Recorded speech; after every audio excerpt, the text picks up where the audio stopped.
नमस्कार, मैं अजीत कुमार। बात करते हैं डियर यानी हिरण या मृग की, जो एक खुरदार रोमंथक स्तनधारी प्राणियों का समूह है जो वैज्ञानिक दृष्टि से सर्विडाई नामक जीव वैज्ञानिक कुल के सदस्य होते हैं।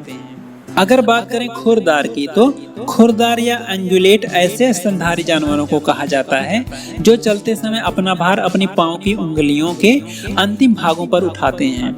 यह भार सहन करने के लिए ऐसे पशुओं के पांव अक्सर खुरों के रूप में होते हैं। और यहाँ रोमंथक का अर्थ है जुगाली करने वाले वह सम उंगली खुरदार स्तनधारी पशु जो वनस्पति खाकर पहले अपने पेट के प्रथम खाने में उसे नरम करते हैं और फिर जुगाली करके वापस अपने मुंह में लाकर चबाते हैं। पेट के प्रथम कक्ष से मुंह में वापस लाए गए खाने को पागुर या कड कहा जाता है और यह दोबारा चबाने से और महीन हो जाता है, जिससे उसे हजम करते समय अधिक पौष्टिकता ली जा सकती है। विश्व में रोमंथकों की लगभग 150 जातियां ज्ञात हैं, जिनमें बहुत से जाने पहचाने पालतू और जंगली जानवर शामिल हैं। मसलन गाय, बकरी, भेड़, जिराफ, भैंस, हिरण, ऊंट, लांबा और नीलगाय।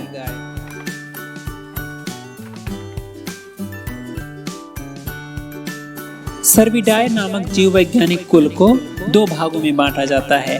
पहला भाग है सर्विनाए यानी कि पूर्व जगत के हिरण जैसे कि चीतल, और दूसरा भाग है कैप्रियोलिनाए जिसमें रेंडियर और नौ जगत के हिरण आते हैं।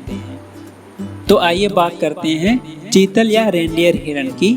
तो चीतल मृग या चित्तीदार हिरण हिरण के कुल का एक प्राणी है जो कि श्रीलंका, नेपाल, भूटान, बांग्लादेश और भारत में पाया जाता है। पाकिस्तान के भी कुछ इलाकों में पाए जाते हैं, लेकिन बहुत ही कम मात्रा में। अपनी प्रजाति का यह एकमात्र जीवित प्राणी है। चीतल की त्वचा का रंग हल्का लाल भूरे रंग का होता है और उसमें सफेद धब्बे होते हैं। पेट और अंदरूनी टांगों का रंग सफेद होता है।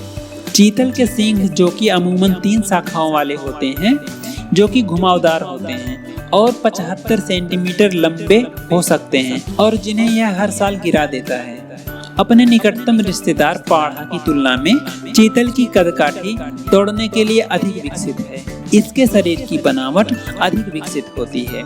इनके सींग की शाखाएं क्रमशः छोटी चलती होती हैं और खोपड़ी के कर्ण छिद्र छोटे होते हैं। इसकी ऊंचाई कंधे तक 90 सेंटीमीटर होती है और वजन 85 किलोग्राम तक होता है। हालांकि नर मादा से थोड़ा बड़ा होता है। इनका जीवन काल 8 से 14 साल तक का होता है।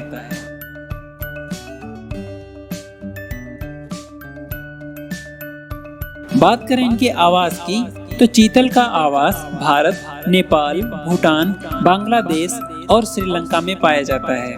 इसके आवास की पश्चिमी सीमा पूर्वी राजस्थान और गुजरात है और उत्तरी सीमा है हिमालय के गिरिपीठ यानी कि फूट हिल्स का भाभर तराई का वह क्षेत्र जो समुद्र तल से 1100 किलोमीटर कम पड़ता है, यानी कि उत्तराखंड, उत्तर प्रदेश, नेपाल, उत्तरी पश्चिमी बंगाल, सिक्किम, भूटान के वन क्षेत्र तथा पश्चिमी असम।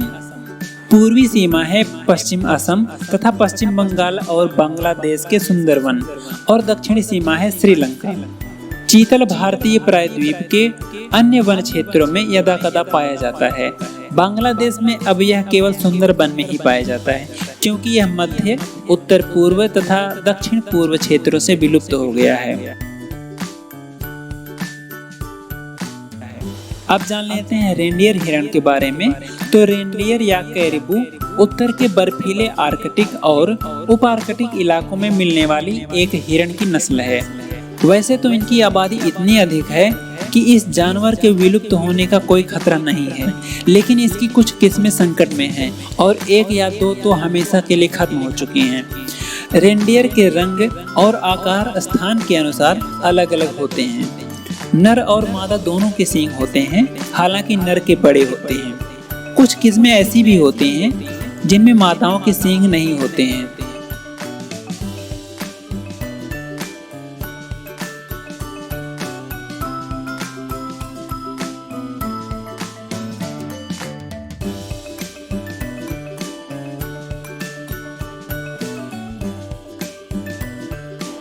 इन उत्तरी क्षेत्रों में रहने वाली बहुत सी जातियों के लिए रेंडियर एक बहुत ही महत्वपूर्ण पशु है। वे इनका शिकार भी करते हैं और कुछ जातियों ने जैसे कि रूस के एवंकों ने तो इनके पालने को भी अपनी सामाजिक व्यवस्था का हिस्सा बनाया हुआ है।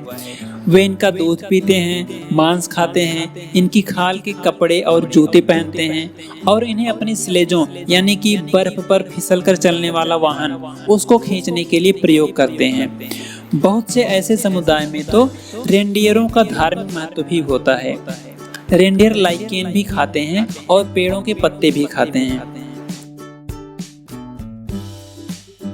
लगभग हर जाति के नर हिरण अपने सिर पर सींग उगाते हैं जो हर वर्ष गिर जाते हैं और फिर नए उगते हैं।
हिरण ऑस्ट्रेलिया और अंटार्कटिका को छोड़कर सभी द्वीपों के मूल निवासी हैं और कई प्रजातियों को व्यापक रूप से खेल के जानवरों के रूप में उनके मूल निवास स्थान से परे पेश किया गया है।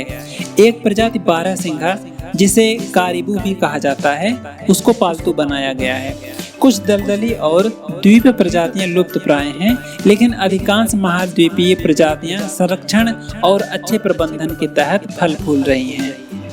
यह जानकारी आपको कैसी लगी कमेंट सेक्शन में जरूर बताएं। वीडियो अच्छा लगा हो तो लाइक जरूर करें। जुड़े रहिए हमारे साथ। धन्यवाद।